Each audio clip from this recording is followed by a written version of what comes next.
इसका इंडक्टेंस कितना है L, हमें ये पता है, और यही इंडक्टर यहाँ पे सेकंड केस में इंडक्टेंस L। इसमें देखो दोनों में करंट फ्लो हो रही है I, दोनों में करंट फ्लो हो रही है I। ये पॉइंट है A और ये पॉइंट है B। हमें निकालना क्या है VA माइनस VB, हमें निकालना है VA माइनस VB। मतलब A और B के बीच में इंड्यूस्ड ईएमएफ मतलब पोटेंशियल डिफरेंस। तो ये है A, ये है B, करंट I। अब देखो ये I जो है I वो डिक्रीजिंग है, वो सॉरी इंक्रीजिंग है, इसमें I इंक्रीजिंग है। अगर इंक्रीजिंग है तो di/dt क्या होगा, पॉजिटिव होगा, और किसमें I जो है वो डिक्रीजिंग है, करंट डिक्रीजिंग है, तो फिर di/dt कैसा होगा, नेगेटिव होगा। ठीक, बस अब तो करते क्या है हम लोग, यहाँ पे पोलैरिटी बनानी है हमें। तो सबसे यहाँ पे मतलब बैटरी बनानी है, तो देखो ऐसे बैटरी यहाँ पे बनेगी, ये B और ये A, ऐसे यहाँ पे ये A और ये क्या है B, और यहाँ बैटरी बना रहे हैं। अब देखो समझो ध्यान से, हमें निकालना क्या है VA माइनस VB। अब इसको कैसे करते हैं, सबसे पहले तो ये देखते हैं कि इसमें ये करंट बढ़ रही है कि घट रही है। देखो ये करंट जा रही है तो यहाँ इन सारे लूप से फ्लक्स पास होगा, और करंट अगर बढ़ रही तो ये फ्लक्स बढ़ेगा, और फ्लक्स अगर बढ़ेगा तो यहाँ इंड्यूस्ड ईएमएफ और इंड्यूस्ड करंट आ जाएगी जो कि इसका अपोज करेगी, क्योंकि बढ़ने की वजह से इंड्यूस्ड करंट आ रही है।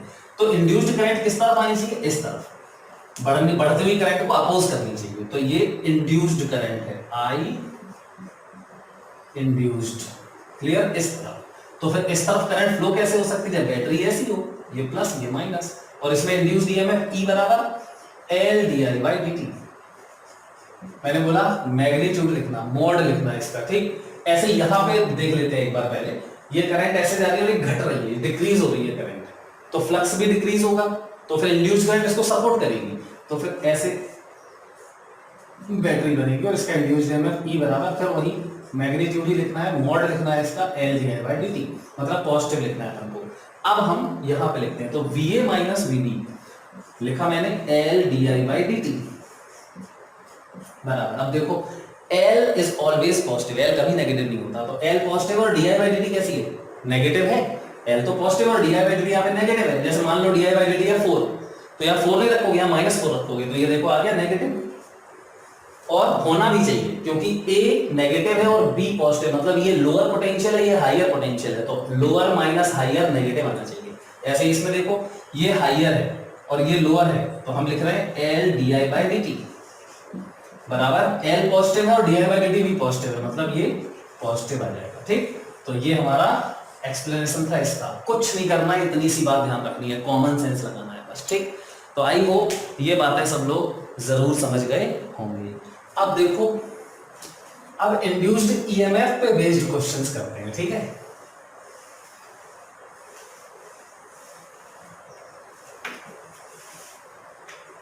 इंड्यूस्ड ईएमएफ पे बेस्ड कुछ क्वेश्चंस करते हैं, एक आध समझना इसको ध्यान से, ठीक है। जैसे मान लेते हैं यहां पर मैंने एक ये करंट फ्लो कर दी I, और यहां पर एक इंडक्टर ले लिया, यहाँ एक बैटरी बना दी 5 वोल्ट की, ये प्लस है और ये माइनस है, ठीक। यहाँ पर एक रेजिस्टेंस जोड़ दिया R बराबर 2 ओम मान लेते हैं, ठीक। और ये पॉइंट है B और ये पॉइंट है A, और di/dt की वैल्यू है 1 एम्पियर पर सेकेंड। आप देखना पहले समझना, कह रहा है कि ये L बराबर इसका इंडक्टर है 1 हेनरी, ठीक। चलो अब इसमें करंट जो है वो 2 एम्पियर है, ठीक। करंट जो है वो 2 एम्पियर है, L V सब दिया है इसमें, देखो, ठीक। कह रहा है find VA minus VB,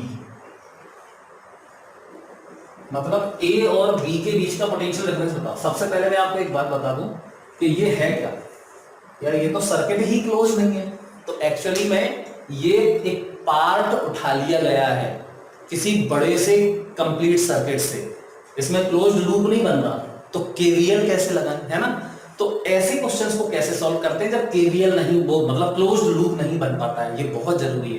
capacitor में भी आता है ये क्वेश्चन, रजिस्टर में भी आता है, लेकिन उसमें पढ़ाया नहीं मैंने, तो इसलिए मैं अब बता रहा हूं। तो बहुत ध्यान से देखो इसमें कैसे करते हैं। मान लो हो गए VA माइनस BB बता दो, मतलब कुल मिला के एक इक्वेशन कैसे बनाते हैं इसकी। तो A और B इनिशियल और फाइनल पॉइंट है, कुछ नहीं करना, VA माइनस BB लिखो बस हमेशा, VA माइनस BB बराबर। अब देखना कैसे आएगा VA माइनस BB।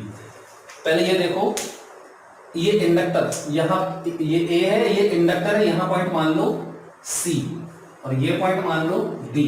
अब देखो A और C के बीच में इंडक्टर है, C और D के बीच में बैटरी है, D और B के बीच में रेजिस्टेंस है। क्लियर?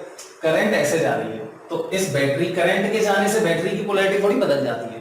रेजिस्टेंस में करंट अगर ऐसे जा रही है तो हमेशा ये पॉजिटिव होगा, ये नेगेटिव होगा, ये तो हमें पता ही है। बस इसमें है प्रॉब्लम, क्योंकि इसमें करंट बढ़ रही है कि घट रही है, rate of change D by D T positive है या नेगेटिव है, इस पे डिपेंड करेगा, ये पॉजिटिव होगा या ये नेगेटिव होगा, कैसा होगा। ठीक, तो कह रहा है कि VA माइनस B बताओ, तो देखो कैसे लिखेंगे VA माइनस BB। तो पहले तो VA माइनस BC, मतलब इसके अक्रॉस पोटेंशियल डिफरेंस क्या आएगा, VA minus BC, VA minus BC plus, अब बैटरी के अक्रॉस तो VC minus BD, VC minus BD, चलो प्लस रेजिस्टेंस के अक्रॉस, तो रेजिस्टेंस के अक्रॉस होगा VD minus BB, VD minus BB। Clear? अब देखो VC VC cancel, VD VD cancel, क्या बचा VA माइनस BB, वही मैंने लिखा है। मतलब कि मुझे सारे एलिमेंट्स के अक्रॉस जो पोटेंशियल डिफरेंस है उसको जोड़ना है यहाँ पे विद पोलैरिटी। ठीक, अब देखो कैसे लिखें, ये ध्यान रखना है कि VC जस्ट चलो VA माइनस BC इसको लिखेंगे अभी, तो पहले प्लस इसको लिखते हैं, तो VC माइनस BD। अब करंट ये जा रही है VC माइनस BD। अब ऐसा नहीं सोचना है कि C से D पे जा रहे हैं, नहीं, हमें VC माइनस BD, केवीएल थोड़ी लगा रहे हैं, VC माइनस BD, मतलब ये देखो VC हाइयर है प्लस और ये माइनस, तो कुछ लोग सोचेंगे कि VC माइनस BD लिख रहे हैं तो माइनस पे पहुंच रहे हैं तो माइनस लगा, -5 लिख दो, नहीं, VC माइनस BD मतलब ये हाइयर माइनस लोअर लिखना है तो प्लस में आएगा, तो यहाँ पे 5 आएगा प्लस। अब VD माइनस BB, तो VD माइनस BB, अब कोई सोचेगा कि VD माइनस B पे पहुंच रहा है नेगेटिव है तो माइनस हाइयर कर दो, नहीं, प्लस, क्योंकि VD माइनस BB ये कॉस्ट, ये हाइयर ये लोअर, इसका माइनस इसका लिखना है तो प्लस आएगा, तो 2 इंटू और आई कितनी है 2, ये हो गया। अब ये प्रॉब्लम है, तो इसमें मैंने क्या बोला था, कुछ नहीं लिखना है, L di बाय dt। अब साइन आपको समझना है, तो फर्स्ट केस है, कह रहा है फर्स्ट केस I बराबर 2 ampere and I is constant. BA minus BB find करो जब I इतनी और कांस्टेंट है। सेकंड पार्ट, I बराबर 2 ampere and I is increasing at rate 1 ampere per second, 1 ampere per second. Third part ये है I is decreasing at rate 1 ampere per second. ठीक, इस रेट से आई डिक्रीज हो रही है तो कोई दिक्कत नहीं है। चलो अब पहला केस, फर्स्ट पार्ट सॉल्व कर रहे हैं, ये वाला है फर्स्ट,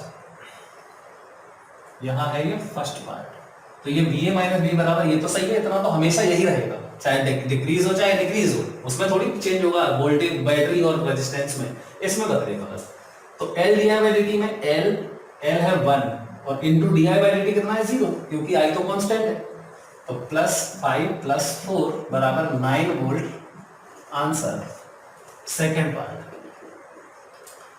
पार्ट में VA माइनस BB, यही तो चाहिए हमें, बराबर, अब L di by dt plus ये वाला 5 और 4 यही रहेगा, मतलब 9 यही रहेगा। ठीक, इसको लिखना है बस, तो ये L कितना है 1 और इंटू di बाई dt। अब di बाई dt कैसा है आप समझो ध्यान से। पहले ये बताओ, यहाँ पे बैटरी की पोलैरिटी, बैटरी बनेगी उसकी पोलैरिटी कैसी होगी, तो बिल्कुल सिंपल है, करंट क्या है ये I और बढ़ रही है, मतलब इसमें इंड्यूस्ड करंट ऐसे आएगी, और इंड्यूस्ड करंट ऐसे तभी आ पाएगी जब यहाँ बैटरी का ये पॉजिटिव और ये नेगेटिव, समझ गए, तभी ये इंड्यूस्ड करंट ऐसे आएगी। I ये डायग्राम बना लेना, ठीक, प्लस माइनस कितना होता है L di बाई dt, मतलब खत्म हो गया। VA माइनस BC जो है पॉजिटिव माइनस नेगेटिव है, मतलब पॉजिटिव आना चाहिए। तो L है 1 और di/dt कितना है, वो भी 1 दिया है, तो ये 1 और प्लस 9 बराबर हो गया 10 वोल्ट। ठीक, अब थर्ड पार्ट देखो। थर्ड पार्ट में फिर वही VA माइनस VB ही चाहिए।